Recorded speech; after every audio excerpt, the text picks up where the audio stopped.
One. Hello, everybody, and welcome back to That Real Texas Team podcast here on the channel. This is episode 43. I'm the host of the channel. My name is Curtis Brown. With me, as always, my co-host, Mike. You can find him over at Mass 3 Productions. Go like and subscribe. Our regular third party here is working. He's moving. He's got a lot of things going on right now, so we're giving him some time, get some things figured out. But go ahead, head over to his podcast channel. That's Crazy Podcast and Talk. Like and subscribe. I like to keep his numbers going up while you're clicking buttons. Do the same thing here. We're at 226 still since the last podcast, so we'd like to see that number keep going up. And I like to catch those glitter kitties on 3rd and Teal. I hate those guys. I know, right? But yeah, so talking week 8 preview for the Colts game. This is an interesting situation. We win, we put a pretty huge, the Colts are in a pretty huge hole after that. Yeah. Jacksonville's not even a discussion. So yeah. So we gotta go out here, and no matter how many names we're down, we've got to go out here and get business taken care of, and walk out of NRG Stadium with a dub. It's got to happen. Got to put these Colts away. Put some distance between us. Losing last week while the Colts got a bye week playing the Dolphins and still made that look difficult. Oh, yeah, Mike, how you? Yeah, it's tough, guys. I'm doing all right, man. It's. I'm not gonna lie. This offensive line thing is stressing me. Yeah. And the fact that everybody's sort of just like, oh, we all have bad days at work. This was just a bad day. I was like, so what the fuck do you call everything else that's been happening this season? Yeah. If Green Bay was a bad day, oh shit. Mm-hmm. So you tell me Minnesota was a good day? Yeah. No. You're not gonna sell me bullshit and call it orange juice. I'm not going for it. Yeah. I love you, D'Amico, but no. Yeah. I think if we get another performance like we had last week from the offensive line, something will be moving. Some part will be parted ways with or something. My bet is it would be the weakest link on the offensive line to this point, Kenyon Green, probably getting some sort of movement to the, practice squad at some point. This contract, you can't even move him to the practice. My personal opinion, what's going to happen, what I feel, another bad game, Titus Howard's playing left guard. Yeah. Yeah. Yeah, they're going to give Blake Fisher the opportunity. I think you're right. How they constantly keep saying we want our 5 best linemen on the field, regardless of what position they play. Mm-hmm. That's and I think Kendrick Green probably isn't that bad. I actually think he could probably outplay Kenyon right now. Yeah. But if you want to get your 5 best, and you have a guy that's playing tackle that can play guard, and Blake Fisher has held his own to some extent. Yes, he's made some rookie mistakes. But he's a rookie. Yeah. And Kenyon Green has been sitting in CJ's lap while he's trying to pass. So, can't be that bad. You're not wrong. I mean, Titus Howard's pass blocking performance this year, I think he's like top 30 when it comes to pass blocking for a tackle out of a possible 102. So not horrible. No. But not a $16 million a year guy. No. Not even close. And then Laramie, who had a really rough week, Laramie is also kind of falling down that rung a little bit. He was top 25, if not mistaken. So a little bit of regression all the way around here with these guys. And that's to be expected. You can't expect the exact same level of play. This happened last year with the Colts offensive line. The Colts offensive line last year was the highest paid offensive line in football, and they did not play like it. So I imagine that there is a world where you're exactly right. Kenyon gets bumped. Kendrick might come in and play guard, or Titus Howard comes in.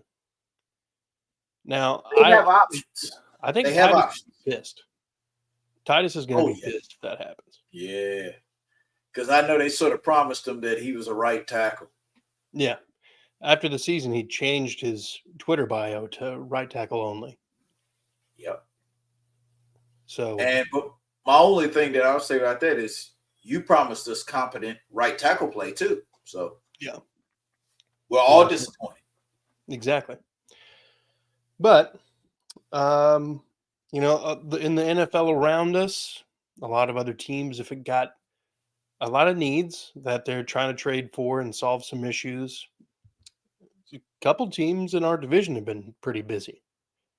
The Titans have made 2 trades, sending DeAndre Hopkins to Kansas City and Ernest Jones to Seattle, and they get Jerome Baker and a 4th-round draft pick, and then they get a conditional. It's a 5th. That's a conditional 4th for DeAndre. Yeah.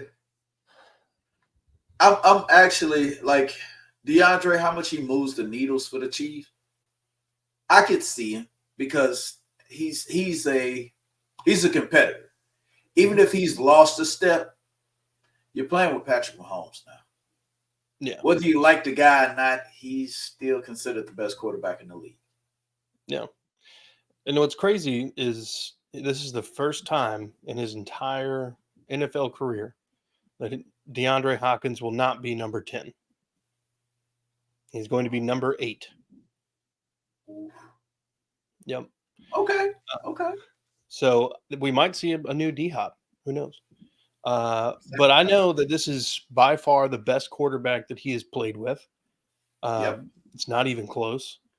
And when you think about the teams that DeAndre's played on, since the last time that Arizona started the season 8-0, which has been 3 years now. Oh, crap. It's been 3 years already? Yeah. That's the last time that DeAndre Hopkins played meaningful football. JJ was still playing. Yeah. Tom was still in the league. Aaron Rodgers had just discovered ayahuasca. I mean, wait. I actually can't wait till Halloween now. For what? Because I get to watch Aaron Rodgers very shortly get killed. I'm getting to the point where I hate that guy. Yeah. I hate that guy. Yeah, I think another loss or two, and the Jets are gonna be. Yeah. I mean, Aaron Rodgers is what, 41 years old or something? That's the guy. I'm one of the only guys in the NFL I'm slightly older than. Yeah. Yeah, it's time to hang it up, bro. It's time to hang it up. Just let it go. Yeah, I'm with you. Yeah. The Jaguars also sent Roy Robertson Harris, a defensive lineman, to Seattle, actually, I think. Then he apparently was a locker room cancer, and they just got him out of there. 31 years old, last year of his deal. There's a couple other names that Tennessee could be parting ways with. Tennessee could be parting ways with some other last year or two players on their deals. Arden Key, Tyler Boyd, Jeff Simmons, Harold Landry. Trying to think. There was another one. I don't know. But Jonathan Simmons signed me up. Yeah, Jeff Simmons. Jeff Simmons? Yeah, Jeff Simmons. Yeah, I'd be here for it. That'd be awesome. Yeah, that one I signed me up for. Yeah. Everybody else, even a little bit of Harold Landry, just I wouldn't have any place for him to play on our team. But yeah. Yeah. I mean, I'm sure we could use some rotation. We can find a place. Yeah. Jerry Hughes is still out, right? Yep. Yeah, that's true. But beyond that, looking at some of the injuries on our practice report here, Aziz did not participate. No Henry T, no Jimmy Ward, no D'Angelo Ross. Our limited participants, Fadakasi, Kamari Laster, Robert Woods, and Titus Howard. And then Devin White, the new addition to the Houston Texans roster, formerly an Eagle this season. What are your thoughts on bringing in Devin White? Can't hurt. Like it can't hurt, but it actually makes me think that there's something wrong with one of these linebackers that they think is going to be more of an issue. Because, like you said, we were talking about it a little bit before we started. He didn't get signed to the practice squad. He got brought directly off the couch immediately onto the 53. Yeah. Which either Aziz's injury is worse than what they're letting on. Henry T is going to take much longer with this concussion, or we're not going to see Christian Harris. It's one of those three linebackers that is a problem. So the question, we're left here to speculate, who of those three is it? It's got to be one of those three, because Jake Hanson's finally healthy. Yep. Neville Hewitt's, he's the tackling machine. He doesn't get hurt. We might lose him to the WWE, but we're not going to lose him to an injury. That'd be hilarious. Just to pop on Monday Night Raw and Neville Hewitt pops in. I'm here for the strap. Do you know I would turn it on and the first all you got to do is yell out "Swarm" and I'm done. Oh God. No. Yeah, I think the addition of Devin White does beg the question. Okay, it's telling something's wrong here. Yeah, there's clearly more than meets the eye with some of these situations. I'm hoping that it's not that we're not going to see Christian Harris. I don't know what it is because of all the holes that we have on this team. Yeah. Did we think, honestly, after the game on Sunday, even slightly before the game, did we think linebacker was our issue? I mean, yeah. I mean, we didn't know what we were going to get out of Neville Hewitt and Jake Hansen. But was that our biggest issue? No. It was D'Angelo Ross. Fourth. Yeah. D'Angelo Ross, possibly Eric Murray having to play as much as he's playing. He was cornerback. He was safety. Fucking offensive lineman. Defensive tackle. Linebacker wasn't in my top four. It wasn't. Because I trust D'Amico that much. Yeah. And D'Amico, I'm trying to think, what was it? Aaron Wilson did a little mini interview with Devin White, and he says he's been talking to D'Amico for a couple weeks. D'Amico's been trying to convince him to come to the Texans for a couple weeks. Like, what? They didn't just call you because did we even hear about Devin White coming in for a tryout? He didn't. No. So what the hell is going on? Yeah.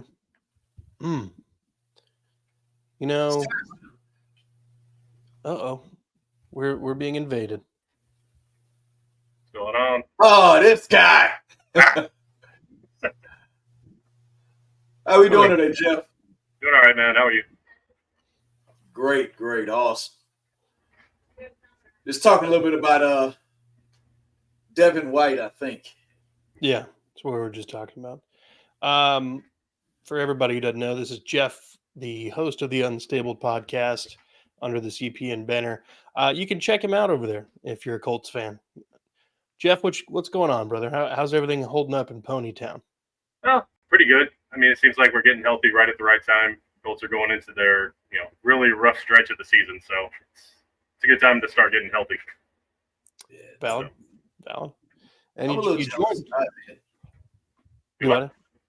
I'm jealous. I'm a little jealous of them getting healthy and we're not. And it's football, baby. Yeah. But you came in at the right time. We were about to We were just talking about Devin White kind of being a really surprise addition to the roster. But we were about to pivot into ways to win for the Texans. But I guess now we can pivot to ways to win for the Colts. Jeff, how did the Colts beat the Texans this week? They're going to have to utilize the strength of their team, and that's going to be their offensive line. Jonathan Taylor is a full participant, so it looks like he's going to be a go. Braden Smith was full, so it looks like their offensive line is going to be good. And same thing with Kelly. So they're going to have to lean on their offensive line, and of course Jonathan Taylor. If it can't be a lot of Anthony Richardson passing, we've seen how that's kind of worked out with him throwing the ball a lot. So it's going to have to lean on Jonathan Taylor in that line and kind of just opening up the passing game for him. But they're going to force it, and he's going to drop back 30, 40 times. It's not going to be a good thing. So if he's only passing 15, 20 times, that's kind of where I want him to be at. So they're going to have to run the ball well. They didn't do that well, week 1 against the Texans. So but Jonathan Taylor has a history of being really good against Houston. So I have hope that he'll get back on the right track Sunday. Yeah, having Jonathan Taylor back is going to be an issue. It was a pleasant surprise that they stopped him as much as they did the first game. With that being said, I hope that we could have the similar success. So I hope that your ways to win is just bunk. But would you rather have AR or Joe Flacco for this game? Well, if you look back, and it's been kind of downhill since then, but Anthony Richardson had a pretty solid game against the Texans. I mean, he had that 70-yard or something like that touchdown to Alec Pierce. I highly doubt that the Texans are going to let Alec Pierce do that again. So it's going to have to be, they're going to have to utilize that run game to open it up. But to answer your question, I think right now Flacco is the better passer, but it just seems like their offense is, it's more one-dimensional with Flacco. Like they kind of just stack the box. Flacco has been beating teams with his arm, but they're making him do it. So, but I think Anthony Richardson at least opens up the run game a little more for the Colts. So. But if we're being honest, the offense is one-dimensional with Anthony Richardson. He can't throw. Can't throw. Yeah. Well, no, he can throw it far. He can throw it far to nowhere. I mean. It's really frustrating because last season he was 60% when he did play, and it's been kind of a regression since. I talked about it on Unstable that there was that terrible game with Josh Allen where he went 9 of 30 or something. At one point Richardson was on pace to go 9 of 33 against the Dolphins, so it wasn't a good start. He got better as the game went on, but it was not a great start. Yeah. Well, and that's what I think about is if Steichen can't fix him, no one can. Yeah, we've had a lot of issues with Steichen's play calling just in general, whether it's Anthony Richardson or Flacco. I mean, he got that hip injury in Pittsburgh, and then 2 plays later he has him on another read option, takes another shot, and you don't see him on the field again for a couple of weeks. Yeah, and then we had.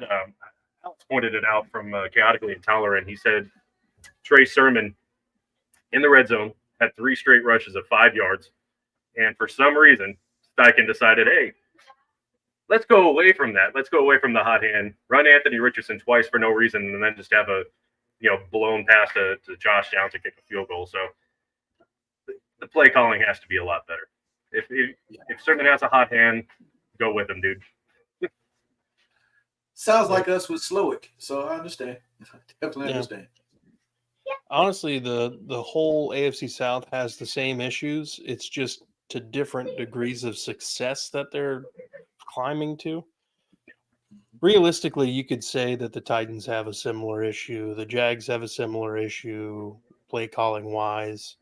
And then obviously we both do. So, I mean, do you think there's just like a decline in play calling, or our defense is just getting better? It feels like it. Not to stray from topic a little bit, but someone did a comparison to C.J. Stroud and Anthony Richardson because Stroud had a bad week. What was it, last week? I think he had 80-something passing yards. It was a rough week. And they were like, oh, look at Anthony Richardson's stats, and he was a little bit better than Stroud. And it's like, put the whole thing together, and there's no comparison. So, But yeah, defenses, it seems like, are getting better, except the Colts. But probably getting Buckner back too. So hopefully they can get a little bit of pressure on Stroud because, when Stroud's under pressure, it's been kind of ugly at times. Yeah. Yeah. One of the things that I actually personally think, I think these offensive coordinators are starting to really believe in their head, I'm the smartest guy in the room, regardless. Yes, we, like you said, ran it 3 times in a row for 5 yards apiece. You know what? Let me go away from that because I think it's smarter for me to throw the ball now. Yeah. No. No. There was a time with the Dolphins, they got a big turnover on them, recovered a fumble. And I actually texted the unstable group. I was like, man, I got $10 and 8-yard throws a pick here. And he got a touchdown out of it because all they did was run the ball to Goodson. And I was like, you see, all I need to do is talk some shit and they'll do the opposite. But Preach yourself. I see. He can't throw a pick if if the ball's out of his hand. Yeah. He might fumble. Justin Fields. Yeah. All right. Mike, let's talk ways to win for the Texans. Why don't you lead hit for that? There's this guy here that they said was washed up by the name of Joe Mixon. Give him the goddamn ball. Just give him the ball. Offensive line, apparently, when I went back and looked at it, run blocking, wasn't that bad. Pass blocking, shit, and more shit. Yeah. Just give Joe Mixon the ball. Figure out a way to get that play action popping because, like you said, DeForest Buckner, that's a load. Get him moving in the wrong direction is your best bet. If he's in the right direction, I don't think we have an offensive lineman that can block him. I don't think we have 2 that can block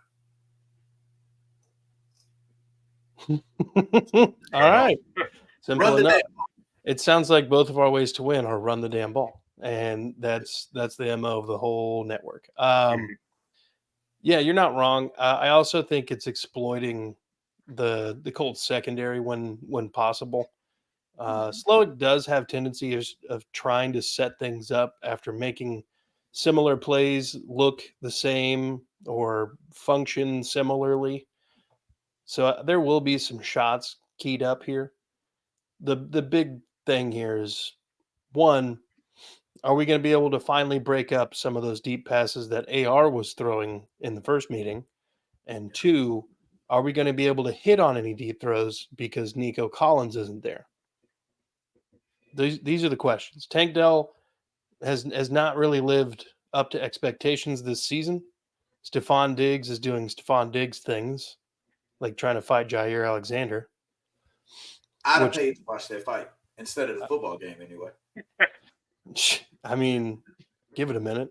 Those guys will probably, when they were retired or something, pull a Frank Gore. But I think realistically, CJ had a pretty solid game, even though he was sacked 4 times in week 1. And it was another instance of, I didn't really feel like the game was in doubt because we were pretty consistently up by 9 points. I'm not super worried about this game unless Joe Flacco is playing. Because I'm not expecting AR to be able to capitalize on whatever outside corner we've got playing. AR has done pretty good against the Texans, though. Like last season, he kind of took that first half over. Yeah, I don't care. It's running, not throwing the goddamn ball. I don't think he can take advantage of D'Angelo Ross if he's out there. But that's just me wishful thinking. Because everybody was taking advantage of D'Angelo Ross. Like, if we're being honest, has Anthony Richardson outplayed Drake May this year? No. Caleb Williams? Drake May didn't even target D'Angelo Ross. Nope. Didn't have to. Fair. But, like I said, Green Bay learned from what Minnesota did. everybody's now going to learn from what Green Bay did. And they're good. If D'Angelo Ross is out there, they're going to pick up. I don't think Steichen is that much of a boob that he won't do that. I don't think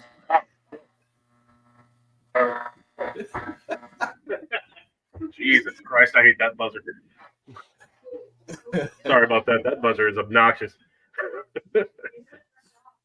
Sorry. Sorry about that. You're not wrong.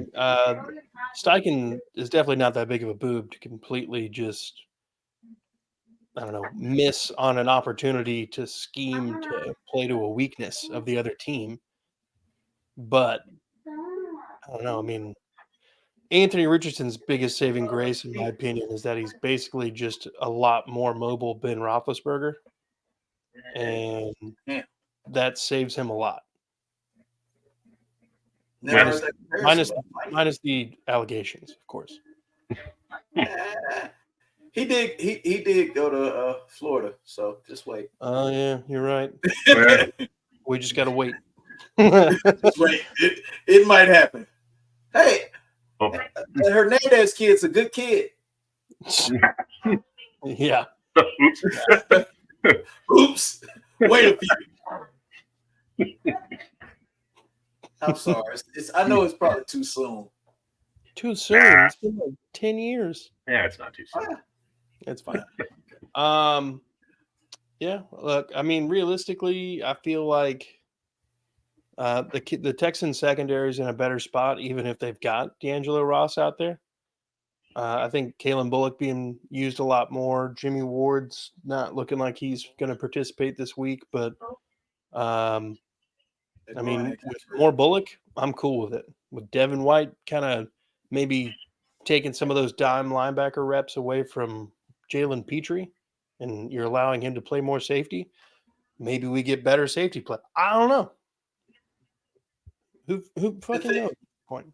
The safety from Petrie's rookie year, if that guy can show up any game this week, this would be the perfect game for him to show up this year. Yeah. To show that, hey, I still can cover D. What was it? His rookie year, he had 5 interceptions. Yeah. So this is the week. Yep. Show us a reason that we can cut Eric Murray. Yeah, I said it. And Anthony Richardson does have a tendency to sail some passes, so yes, he does. There'll probably be an opportunity or two. Yeah. Yeah. But I think Kalen's going to be the one to get one. Kalen looks like a receiver out there the way he catches the ball sometimes. It's true. I'm honestly hoping just for kind of a Bill Belichick scheme where, like, one pass. It's just all running. So you mean? Oh man, what was that game? I don't know who they were playing. I can't remember, but it's like all Bill Belichick called were run plays. And I had I had a receiver on that team in fantasy football. I was like, you son of a you would call that thing when I have a player on your team. Oh man, I'm so glad he's out of the league. Every Patriots player was just impossible to figure out in fantasy. Not for long. All right. So I need to kind of get this wrapped up rather quick. Lady's not feeling well, so I got to go do things with that. Understood. But let's get some score predictions. So Jeffrey, the Texans are favored by 5. The over-under is 45.5. How are you feeling? That's a little high. I'm thinking it's close. I'm going to say 23-20 Colts. Yeah, they can't go 0-2 against the Texans and have a realistic shot at the division. Yeah. What we were talking about before you joined was like the just sheer magnitude of this game for the Colts. Mm-hmm. If they lose, the hole that they're in is pretty hard to come back from. Yeah. Mike? I'm going to go 24-21 Texans. A close game. I do see this being a close. It's a goddamn division game. Mm-hmm. When's the last time we've actually seen a blowout in division from any AFC South team? I can't remember. Probably been a couple years, to be honest. It's been a few years. And the Colts always play as good regardless of who's at home. And like I said, as long as T.Y. Hilton's not playing, I feel a little better. Yeah. I'm going 31-24 Houston. I think it'll be tied with less than 2 minutes left, and Stroud goes for the win. It's going to be a competitive game. It's going to feel a lot more defensive. I think these two teams are obviously very familiar with each other, but I think they have schemes that kind of complement what the other team is trying to do in such a way. You know what I mean? Like, I don't know. I mean, like, we pretty much just ate up the Colts defensive line the first game. I think with Joe Mixon being healthy, I think that's very, very possible for that to happen again. And that sets up a lot of other stuff. You know the Colts got him highlighted, circle, underline. Yeah. Don't let this guy kill us. Oh, yeah. Look at him. Yeah. I don't care if we get beat deep. Just don't let Mixon plow us like he did in week 1. Oh, man. Don't be surprised if EJ Speed goes out there on the field and he's calling a play. And Mixon, too. Mixon. That's the play call. I was like, I wonder who this is for. There's no disguising that. Yeah. But I don't think Slowick's gonna disguise it either.